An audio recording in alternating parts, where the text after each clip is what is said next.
say whether the water quality was much better. It's the more we learn, the more that perhaps clear water doesn't always indicate pure water.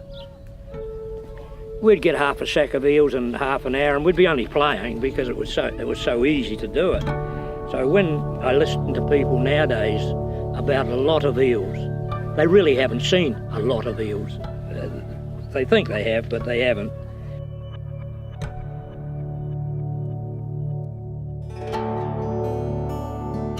The last Wānanga was teaching net making, and Melina spent a lot of hours learning how to do that net making. She really took an interest, spent about 5 hours. The reason why I've come here is to see my net finally being put out to have all the lovely kai.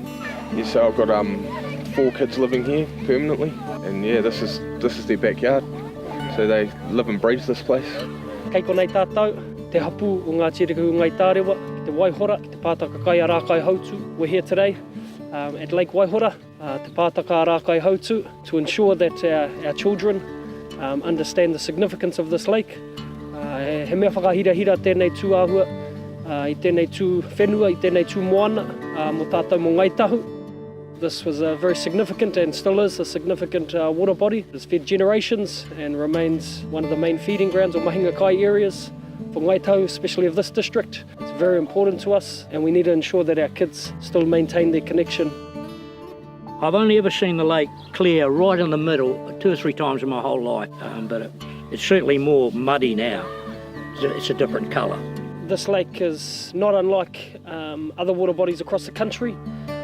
We struggle with maintaining water quality, and then that has a flow-on effect to what is available for us to actually harvest and eat. People continue to harvest from these places, but the trend of growing contaminations, decreasing water quality, does not bode well for the future.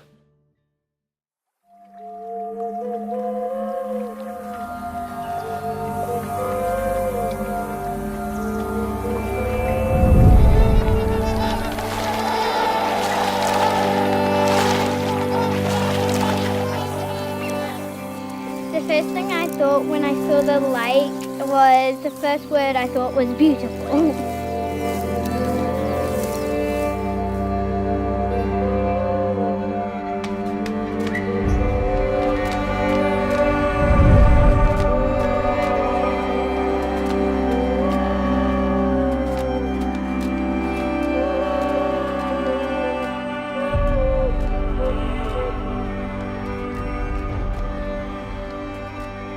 Just went out and pulled in a set net,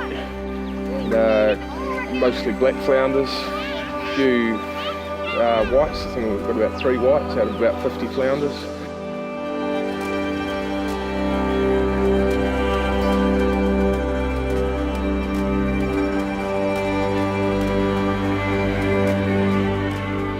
I love being outside, so fun for me. I love to look at all the natural stuff of New Zealand.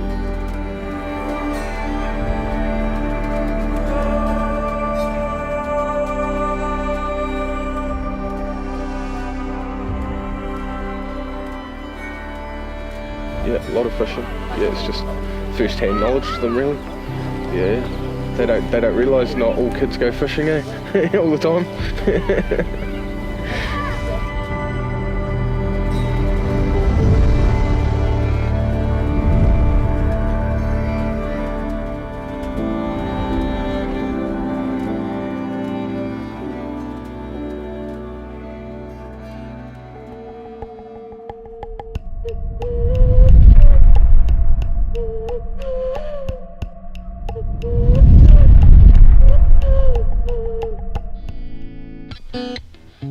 We must have caught about 40 eels. Then we hang them to dry, get them nice and dry. Makes a big difference.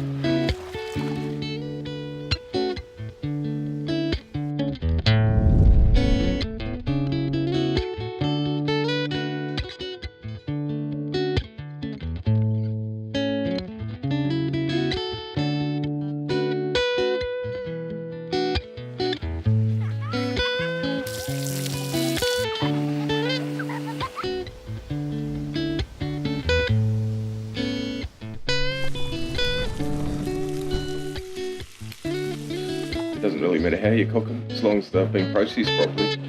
It's all in the processing. The processing's important to get them right.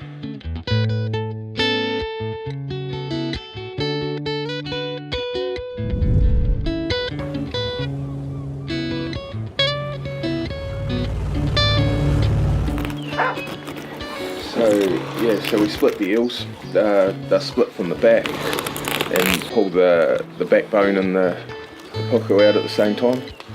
So we hung them last night and they should be ready by tonight. Basically you need to put this brown sugar on it and you need to rub in the salt in to get all of this slimy stuff up.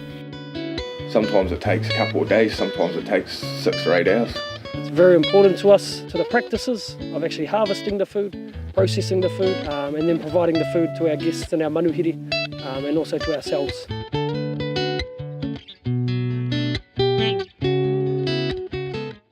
So I grew up in Australia, and this is my first and second time being here. Yeah, this weekend was fun. I think what I've learned is where we gather our food and How to eel, how to get some flatheads. and our people and like our environment and how we used to do stuff with our ancestors, how they did it, and just getting to know how to do that is pretty cool.